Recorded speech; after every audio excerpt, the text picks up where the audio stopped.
Welcome to Assam tech info channel. Assam tech info channel আপোনালোকক পুনৰবাৰ স্বাগতম জনাইছোঁ বন্ধুসকল। বন্ধুসকল, আপোনালোকে যদি সৰু সুৰা ব্যৱসায় কৰি আছে, আপোনালোকৰ টকাৰ দৰকাৰ, তো আপোনালোকে চৰকাৰৰ ফালৰ পৰা আপোনালোকে লোন ল'ব পাৰে, যাৰ নাম হ'ল PMEGP। আপোনালোকে নিশ্চয় শুনিছে। তো লোনটো কেনেকৈ আপোনালোকে ল'ব, তো ষ্টেপ বাই ষ্টেপ মই আপোনালোকক ভিডিঅ'টো দেখুৱাই দিম। আপোনালোকে ভিডিঅ'টো সম্পূৰ্ণ বিনা স্কিমত শেষলৈকে চালে আপোনালোকে নিশ্চয় এপ্লাই কৰিব পাৰিব। তো বলক আমি পলম নকৰি ভিডিঅ'টো আৰম্ভ কৰোঁ। তো ফ্ৰেণ্ডসকল, আপোনালোকে টাইপ কৰিব PMEGP লোন। আপোনালোকে এইখিনি টাইপ কৰি আপোনালোকে চাৰ্চ বাৰত চাৰ্চ কৰি দিব। চাৰ্চ কৰি দিয়াৰ লগে লগে আপোনালোকৰ সন্মুখত যিটো পেজ আহিব, আপোনালোকে অলপ স্ক্ৰল ডাউন আহিব। আপোনালোকৰ মোবাইলত যদি লোকেশ্যনটো বিচাৰে, আপোনালোকে লোকেশ্যনটো অন কৰি দিব, ইউজ এল' কৰি দিব।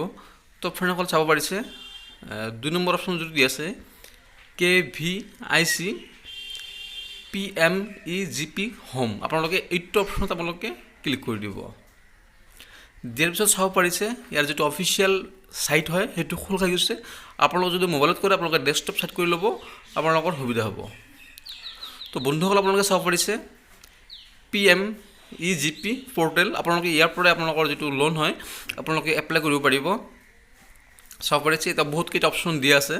যদিও আপোনালোকে এতিয়া চাব পাৰিছে প্ৰথমটো দিয়া আছে এপ্লিকেশ্যন ফৰ নিউ ইউনিট। তো আপোনালোকে এইটো অপশ্যনত আপোনালোকে ক্লিক কৰি দিব। আপোনালোকে ফৰ্মটো এবাৰ মানে যিটো পেজৰ যিটো মেইন ফৰ্ম হয় এবাৰ ভালদৰে এবাৰ চাই ল'ব। চোৱাৰ পিছত আপোনালোকে আৰু যদি আপোনালোকৰ অন্য কোনোবা কাম থাকে আপোনালোকে তাতে ক্লিক কৰিব পাৰে। ইয়াতে চাব পাৰিছে এপ্লিকেশ্যন ফৰ এক্সিটিং, মানে যিহেতু ছেকেণ্ড লোন ল'ব সিহঁতৰ কাৰণে এইটো হয় অপশ্যন। আৰু যিহেতু আমি নিউ হয়, আমি যিটো প্ৰথমটো অপশ্যন আপোনালোকক দেখুৱালোঁ সেইটোতে ক্লিক কৰিম, এপ্লিকেশ্যন ফৰ নিউ ইউনিট। এইটো আপোনালোকে এপ্লাইত ক্লিক কৰি দিব। এপ্লাইত ক্লিক কৰাৰ লগে লগে পেজটো এনেকুৱা আহিব, এটা ফৰ্ম খোল খাই যাব। তো আপোনালোকে ভালদৰে এবাৰ চাই ল'ব ইয়াতে ডকুমেণ্টছ কি বিচাৰিছে। আপোনালোকে ডকুমেণ্টছখিনি আগতীয়াকৈ ৰেডি কৰি ৰাখিব, যাতে আপোনালোকে ফৰ্ম ফিল আপ কৰোঁতে আপোনালোকৰ কোনো ধৰণৰ অসুবিধা নহয়। তো ফাৰ্ষ্ট অফ অল বন্ধুসকল, আপোনালোকে চাব পাৰিছে আধাৰ কাৰ্ড নাম্বাৰ। আপোনালোকে আধাৰ কাৰ্ড নাম্বাৰটো বহাই দিব। নেম অফ দ্য এপ্লিকেণ্ট, আবেদনকাৰীৰ নাম আপোনাৰ নাম হ'ব, বহাই দিব। স্পনচৰিং এজেঞ্চি, এইটো এজেঞ্চিৰ নাম হ'ব, আপোনালোকে বহাই দিব। আপোনালোকে কোন জেগাৰ পৰা লোনটো ল'ব। আপোনাৰ পঞ্চায়ত হ'ব পাৰে যদি আপোনালোকে গ্ৰামত বাস কৰে, আৰু যদি আপোনালোকে চহৰত বাস কৰে তেনেহ'লে আপোনালোকৰ মিউনিচিপালিটি হ'ব আৰু কি। তো নিশ্চয় আপোনালোকে বুজিব পাৰিছে এতিয়া ডিষ্ট্ৰিক্ট আছে। আপোনাৰ মূলতে গোটেইখিনি তথ্য মানে আপোনাৰ ওপৰতে হ'ব। আপোনাৰ date of birth, father name, mother name, mobile number, email address, PAN card number. তো আপোনালোকে নিশ্চয় জানে যদি আপোনালোকে অনলাইন ফৰ্ম ফিল আপ আগতে কৰিছে, আৰু যদি আপোনালোকে নাজানে আপোনালোকে ভিডিঅ'টো চাব পাৰে। তো ইয়াতে আপোনালোকৰ ব্লক হ'ব, ব্লক কি, আপোনাৰ ডিষ্ট্ৰিক্ট, পিনক'ড, এইবোৰ সকলো আপোনালোকৰ দিব লাগিব। ইয়াতে চাব পাৰিছে আপোনালোকে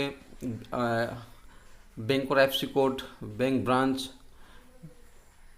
ডিষ্ট্ৰিক্ট, ছেম একে ধৰণৰ বস্তু হয়। আপোনালোকে ফৰ্মটো মানে ভালদৰে চাই চিতি আপোনালোকে ফিল আপ কৰিবলৈ যাব। আপোনালোকে খৰধৰ নকৰিব, মানে খালি অকল এইটো বুলি নহয়, যিকোনো আপোনালোকে ফৰ্ম ফিল আপ কৰোঁতে আপোনালোকে মানে খৰধৰ নকৰিব। খৰধৰ কৰিলে কি হয়, মিষ্টেক হোৱাৰ চান্স বিৰাট থাকে। তাৰ বাবে আপোনালোকে ফৰ্মটো এবাৰ ভালদৰে চাই তাৰপিছত ফিল আপ কৰিব। ফিল আপ কৰাৰ পিছত আপোনালোকে এবাৰ ভালদৰে বস্তুটো চাই ল'ব যে আপোনালোকে কোনো জেগাত বা কোনো ঠাইত মিছমেচ হ'ল নেকি। যদি মিছমেচ হয় আপোনালোকে সেইটো পুনৰাই শুধৰণি কৰি ল'ব। তো বন্ধুসকল, গোটেইখিনি তথ্য সঠিকভাৱে ফিল আপ কৰাৰ পিছত আপোনালোকে ছাবমিট কৰি দিব। ছাবমিট কৰি দিলে আপোনালোকে এটা এক্নলেজমেণ্ট নাম্বাৰ পাব। সেইটো আপোনালোকে যদি মোবাইলত কৰে সেইটো স্ক্ৰীনশ্বট মাৰি ৰাখিব, আৰু যদি আপোনালোকে PC বা লেপটপত কৰে আপোনালোকে সেইটো প্ৰিণ্ট আউট কৰিব, লগতে বস্তুটো ভালদৰে ৰাখি দিব। আপোনালোকৰ এইটো নেক্সট যেতিয়া আপোনালোকৰ বেংকৰ পৰা হওক বা আপোনালোকৰ মিউনিচিপালিটি অফিচৰ পৰা হওক ফোন কৰিব, তেতিয়া আপোনাৰ সেই ডকুমেণ্টছটো লাগিব, যিটো এক্নলেজমেণ্ট নাম্বাৰ হয়। তো বন্ধুসকল, আশা ৰাখিছোঁ আপোনালোকে মোৰ ভিডিঅ'টো চাই বুজিব পাৰিলে।